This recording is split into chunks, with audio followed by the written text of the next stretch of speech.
Okay, so this video is about Google reps.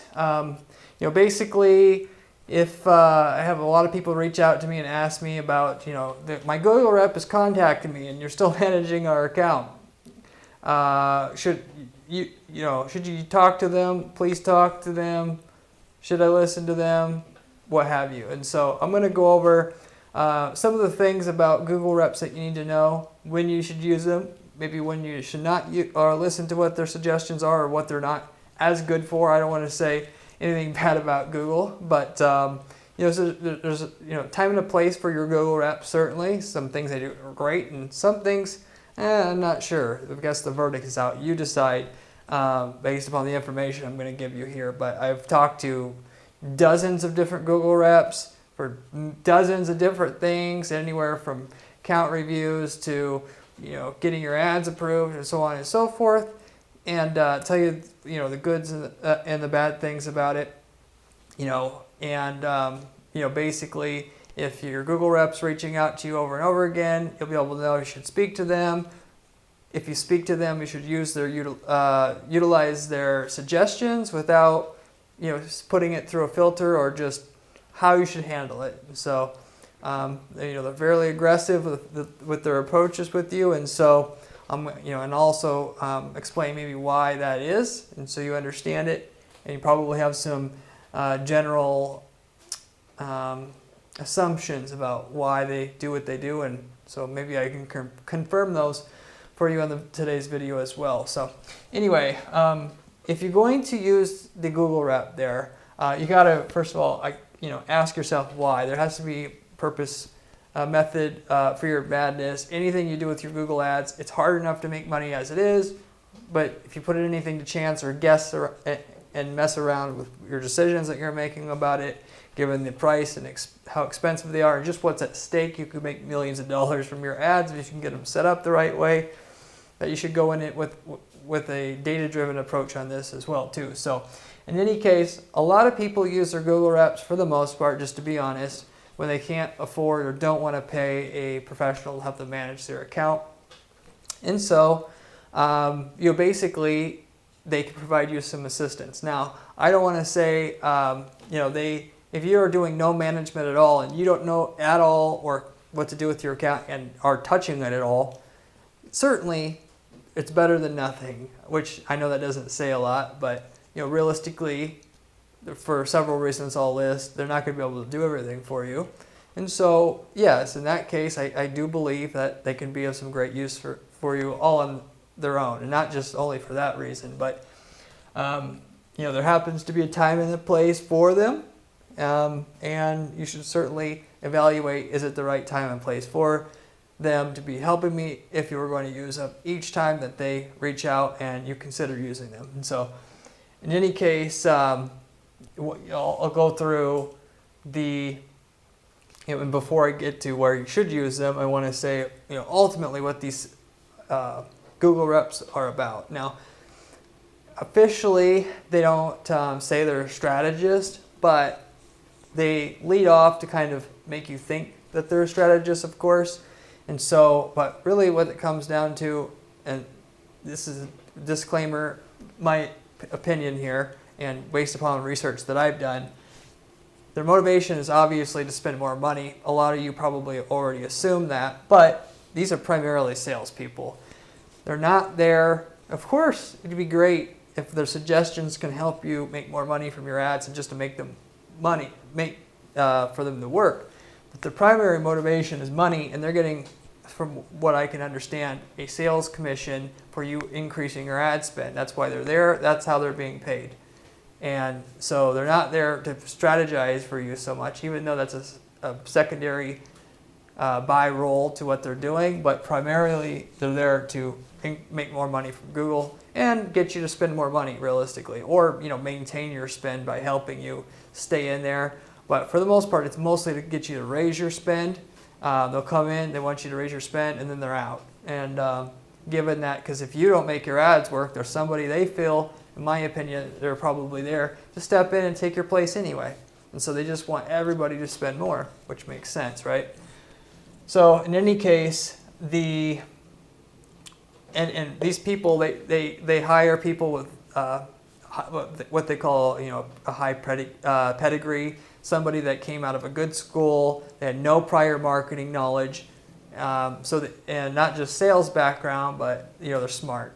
But just smart doesn't get you something or somebody that's going to be able to help you put together a $1 million ad campaign for yourself either. You should, you know, kind of know better about that. In any case, what are they useful for? So, and still to this day, I use my Google rep, and I have more than one for several things. One of which is to keep me abreast of new updates and features that are, as you probably know by now, are quite frequent that Google have. Most of the people that use, or a lot of people I should say, who use ad agencies use them just to keep them updated on all the changes Google is making.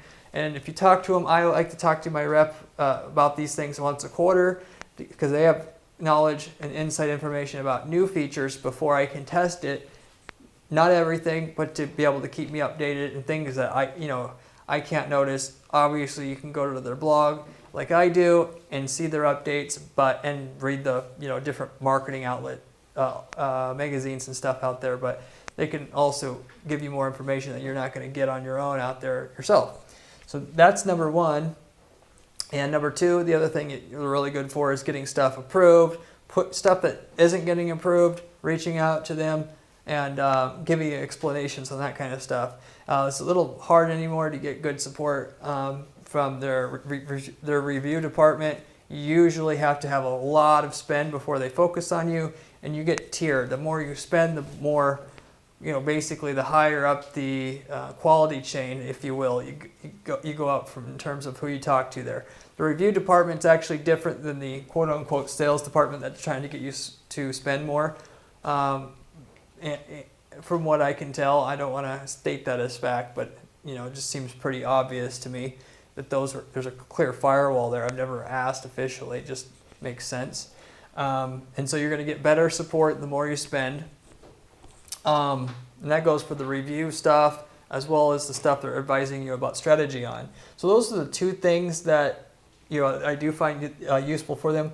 So what are they not useful for? So if if you ever had a meeting with a Google rep, they'll suggest things over the phone and frankly expect you to make changes, what they suggest over the phone, but they make you do it. And you have to be very careful there because these people aren't ad strategists. I mean, simply put, Google, you can take it for what it is, and you have your purpose, but you're not somebody with an advertising background that has, 15, 20 years of experience making ad copy, stuff like that can understand marketing psychology because you just don't have the experience yet. And so you should certainly have that as an element of what you're doing. And so you can listen to the Google reps, but you still, if you don't have a way to filter out and know what they're suggesting is not good or good, then you should probably have an ad manager like myself or the people PPC management company to help you decide what stuff that they're suggesting is actually good for you or not, because they're trying to get you to spend more money on your ads. That's what they're paid for, essentially. They don't have a choice. And so, and then with that said, if you always can mark down what they say and then run it through another person. A lot of times and if you're working with an ad agency already, they will bypass, like if I'm working for you, they'll bypass me and go right to you, even if they know that I'm working with you. It's not that I'm not talking to them necessarily. Because they're trying to get you to spend more money, they go directly to the decision maker, which is you. So you should be aware of that, and that's how kind of I see the system works. Not to say it's good or bad, but it is what it is. And so I already touched on this one, number 5. The rep itself matters a lot. In terms of the more money you spend, you get better support. Sometimes you get foreign support when you're just starting out even, and then you'll get U.S. support or U.S. rep when you spend more. Or it'll be a U.S. rep that's from an outsourced contractor. I've had that a lot of times versus people that are inside the Googleplex itself. And so But the person with the pedigree, like I said, basically they can have more or less experience. Maybe they do have some advertising experience. Not always, or they're not going to have none. For the most part, if they did have a good ad experience already, they would make more money doing what I do or running their own company themselves for the most part. That's just to be frank, and it is what it is. And that they're going to be good, but they're never going to be completely so amazing because they would be, and not to have anything against them, but they'd be better off spending more time with one company to learn everything, the ins and outs of that company, their product, the unique aspects of those products and services, to be able to help a client and to be able to execute and get everything you can out of the account to bring the full value you can to that company, and therefore be able to justify more salary, more commissions, and so forth.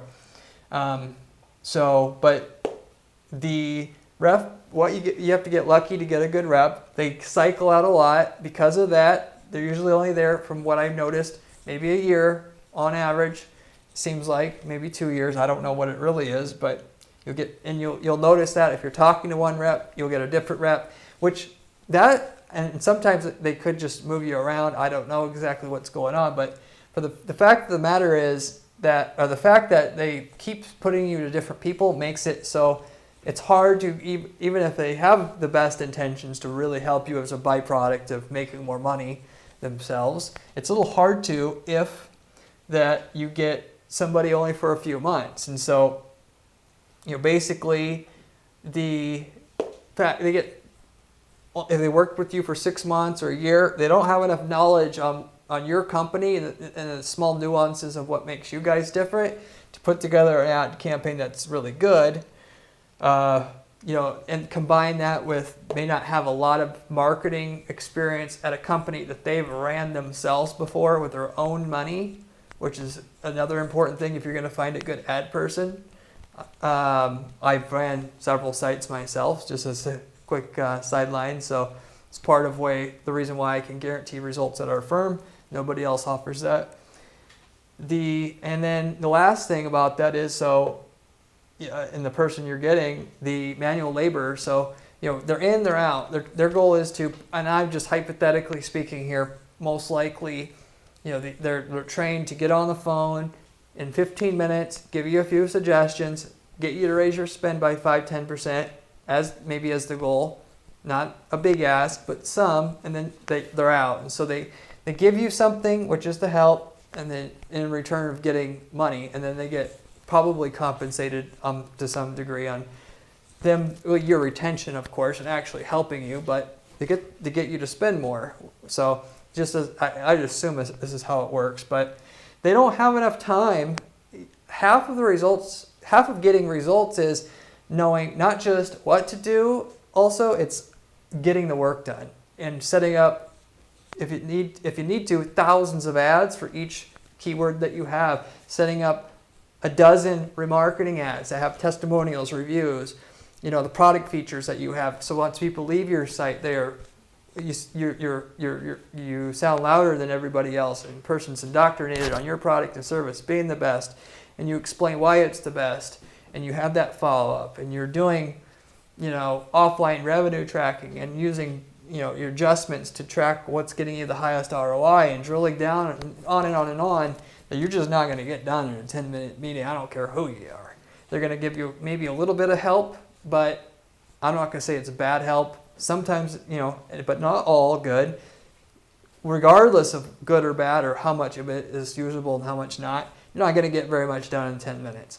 And you're putting a frame of reference around it. I personally will spend about 100 hours on a new account in terms of the gross amount of labor between me and my staff to get just a campaign ready. And then we'll spend thousands of hours to get an account that spends starting from nearly zero to 50 grand a month, 100 grand a month over 3, of course, 5 to 5 year period. But that's the time you put in to actually do that. And so you can build an account from scratch up to that level without needing more than $1,000 starting ad budget, something like that. You're not going to get there with just a Google rep and 10 minutes of work here and there like they provide. So nothing against them necessarily. Maybe they could get you good results, but if they were they were like an ad agency that knows what they're doing and are competent and care to get the work done the way that it should be and put that effort in to get you the results because they're compensated on results, could get and sit there for 10, 20 hours a month, not 10 minutes a month.